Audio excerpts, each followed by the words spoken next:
આનંદ સ્વામી મહારાજની જય. નારી રત્ન વિજાપુરના વજીબાઈ.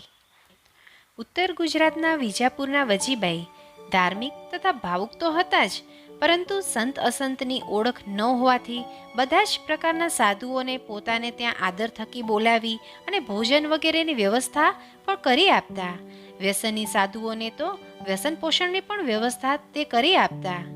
એક વખત વજીબાને ત્યાં સ્વામી ભાઈ રામદાસ કે જેઓ શ્રી સહજાનંદ સ્વામીના વડીલ ગુરુભાઈ હતા, તે વિચરણ કરતા કરતા ત્યાં આવ્યા. વજીબા અને તેમના પતિની વિનંતીથી એ સ્વામી થોડા દિવસ ત્યાં રોકાયા ને સત્સંગ, કથા વાર્તા, વ્યસન મુક્તિની વાતો કરી સભામાં આવતા મુમુક્ષુ જીવોને સાચા સત્સંગને માર્ગે વાળ્યા. સાચા સત્સંગની વાતો સાંભળી વજીબાઈના ઘરમાંથી તો વ્યસન સંબંધી બધી બાબતો કાયમ માટે નિર્મૂળ થઈ ગઈ. વજીબાને ભગવાન સ્વામિનારાયણની વાતો સંતોના મુખથી સાંભળી શ્રી સ્વામિનારાયણ ભગવાન પ્રગટ છે એમ પ્રતીતિ થઈ. અને અંતર્યામી શ્રીજી મહારાજ તો બધું જ જાણતા હતા, છતાંય વજીબાની નિષ્ઠાની કસોટી લેવા વિચાર્યું. એક વખત શ્રીજી મહારાજ વિસનગર જતા વચ્ચે વિજાપુર ગામ આવ્યું અને રાત્રિનો સમય થઈ ગયો હતો, તેથી વિજાપુરમાં રાત્રિ રોકાણ કરવાનું વિચાર્યું. સાથે મુકુંદ બ્રહ્મચારી પણ હતા અને પોતે તો ફક્કડ સાધુનો વેશ ધારણ કર્યો. બ્રહ્મચારીને કંઈ પણ ન બોલવાની સૂચના આપી. થોડો ઠંડીનો ચમકારો વર્તાયો. ત્યાં ગામને પાદરે પહોંચી ને પાદરે બેઠેલા માણસોને મહારાજે પૂછ્યું, હમકો અહીં રાત ઠહરના હૈ, કોઈ ભાવિક મિલેગા? આ સાંભળી એક જણે કહ્યું કે એ સામે ખડકીએ જાઓ બાપુ, ત્યાં વજીબાઈ પહેલાં તો સાધુ બાવાઓને ઉતારા આપતી, પણ સ્વામિનારાયણના પંથમાં આવી ગયા પછી કોઈને ઉતારો દેતી નથી. તેમ છતાંય તમે ત્યાં જાઓ, તેને તમારા પર દયા આવે અને ઉતારો આપે તો તમારા ભાગ્ય જાણજો. શ્રીહરિ તો વજીબાઈને ત્યાં ફળિયામાં જઈ ને ઊભા રહ્યા અને કહ્યું, માજી, હમ तीर्थवासी है, हमको एक रात यहाँ रहना है, आज की रात उतारा मिलेगा? सवेरा होते ही हम चल पड़ेंगे. આ સાંભળતા જ વજીબાઈ ઓરડામાંથી દીવો લઈ અને ઓસરીએ આવી અને સાધુ બાવાને જોઈને તાડુક્યા. તમારા જેવા ધુતારા ઢોંગી બાવાઓ કંઈક જોઈ લીધા અમે.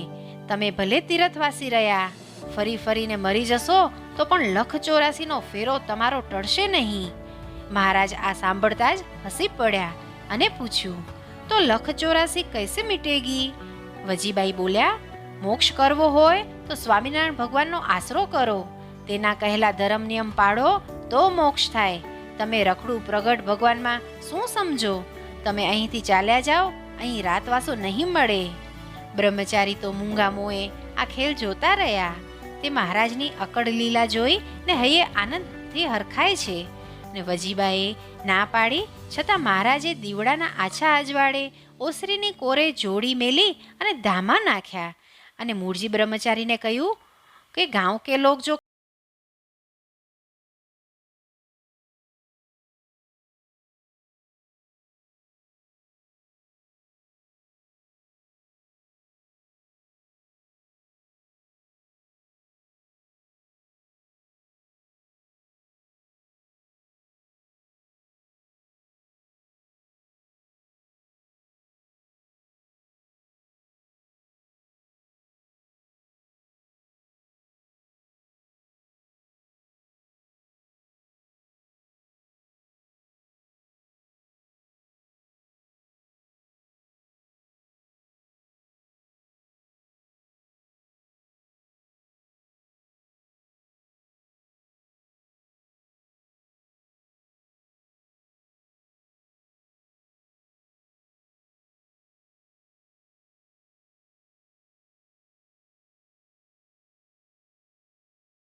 महाराज कहे, आ तेरा दूसरा ओरड़ा में नया पलंग है ना, झूठ क्यों बोलती है? वजीबा तो आ सांभळता ज आश्चर्यमां पड्या। आ बावाने क्यांथी खबर पड़ी के ओरडामां पलंग छे? आ बावो तो बीजा बावा करता कंईक जुदो ज छे हो। તેમણે નવો પલંગ આપ્યો। અલબેલાએ કહ્યું, બાઈ, એ પર ગાદી તકિયા તો ડાલ દે। ફરી વજીબા વિફર્યા, તું કે છે કે કંઈ નહીં માંગું, હવે તોય પલંગ માંગ્યો ને હવે ગોદડું? અમે વાપરીએ એટલા જ ગોદડા છે, બીજા નથી। महाराज સહેજ હસ્યા, પછી કહ્યું कि वो तीसरे कमरे में थप्पी लगी हुई है, उसमें से नई गोदड़ी स्वामीनारायण के नाम पे दे दे। हम तो आधी रात रहेंगे, साथ कहाँ ले जाएंगे? વજીબાઈ તો નવાઈ પામતા રહ્યા અને બે ગોદડા કાઢી દીધા। મહારાજે પલંગમાં લંબાવ્યું, પણ વજીબા તો પથારીમાં રહ્યા થકા બાવાની વિચિત્ર ચેષ્ટાઓ, જેમ કે રોટલા, દૂધ, પલંગ, ગોદડા એ માંગવા પાછળની તેની શક્તિનો વિચાર કરતા હતા। બાવાની ઘરમાં તેમજ રસોડામાં રહેલી રસોઈ વગેરે વિશે ક્યારેય અંદર ન આવ્યા હોવા છતાં પણ જાણી લેવાની ચમત્કારિક સામર્થ્યના વિચારોમાં મન વજીબાનું ગુમરે ચડ્યું હતું। ઊંઘ આવતી ન હતી। તેમણે ઓરડાની બારીએથી સૂતા સૂતા બાવાની હિલચાલ પર દ્રષ્ટિ રાખવાનું ચાલુ રાખ્યું। થોડી વારમાં જોવા મળ્યું કે બાવો સૂતા સૂતા પલંગમાંથી પોતાનો પગ લંબાવી ને ફળિયામાં 20 ફૂટ છેટે પેલા કૂવાના છેડા પર ઊભેલા પીપળાને અડક્યા। ઈ પીપળાને ધક્કો મારી કૂવાથી 5 હાથ છેટે એ ખસેડી દીધો। વજીબા તો આ જોતા જ સ્થિર થઈ ગયા। બારી બંધ કરી ગોદડું ઓઢી સ્વામિનારાયણનું નામ જપતા આંખો મીચી સૂઈ રહ્યા। પરોઢીએ પનિહારીઓનો ગણગણાટ અને છાસના ગમર વલોણાના અવાજ આવતા જ વજીબા કાગ નિંદરે બંધ થયેલ આંખો ખોલી, હળવેકથી બારણું ખોલી ઓસરીમાં પલંગ પર નજર કરી તો બાવો તો ચાલ્યો ગયો હતો। પળ માટે તો આ સ્વપ્ન હતું કે શું, એમ મનમાં વિચારી સ્થિર થઈ ગયા। થોડી વારમાં તો વાડીએ રખો પુકરવા ગયેલા વજીબા તેમના પતિ ઘેર આવ્યા। ત્યારે વજીબાએ તેમને રાત્રે બનેલી ચમત્કારિક ઘટનાની વાત કરી અને કહ્યું, જુઓ જુઓ, આ બાવો કમાલ કરી ગયો।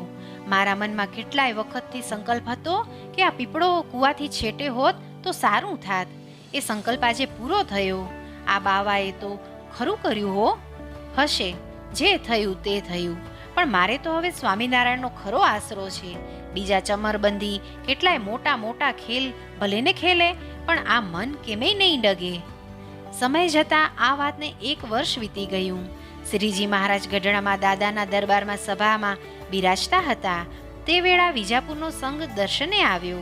એ સંઘમાં ભેળા વજીબા પણ આવ્યા હતા। મહારાજના દર્શન થતાં જ વજીબાનું હૈયું ગદગદિત થઈ ગયું। મહારાજ વજીબા સામે દ્રષ્ટિ કરી મંદ મંદ હસતા કહ્યું, વજીબા, ઓળખાણ પડે છે કે નહીં? ના રે પ્રભુ, પ્રથમવાર આપના દર્શન થયા। અરે, આ ચરણારવિંદ આપના ઘરમાં પીપળાના ઝાડે અથડાયા હતા તે છે। આ શબ્દો કાને પડતા જ વજીબાને વર્ષ પહેલાંની વાતની સ્મૃતિ થઈ અને ત્યાં જ ઢગલો થઈ જતા બોલ્યા, ઓહો પ્રભુ, આપ સ્વયં પધાર્યા હતા કે? આપે ઓળખાણ પણ પડવા ન દીધી? અરે રે, હું તો એક એવી અભાગણી કે ન કહેવાના વેણ તમને કયા અને તરછોડ્યા। હે પ્રભુ, મને ક્ષમા કરજો। વજીબા, તમે જે કહેતા હતા તે અમને ખૂબ જ મીઠું લાગતું હતું। તમારી અમારા પ્રત્યેની જે દ્રઢ નિષ્ઠા, કદાચ કોઈ દેવો કે બ્રહ્મા ડગાવવા આવે તો એ તમે ન ડગો, એવી તમારી અડગતા જોઈ અમે ખૂબ રાજી થયા હતા। તમારા જેવી નિષ્ઠાવાળા ભક્તોને ધન્ય છે। તે વેળાએ મહારાજે ભરી સભામાં વજીબાના ખૂબ વખાણ કર્યા અને કહ્યું કે મૂઢપણાનો આશરો કેવો હોવો જોઈએ તેનું પ્રમાણ આ વજીબા છે। સહજાનંદ સ્વામી મહારાજની જય।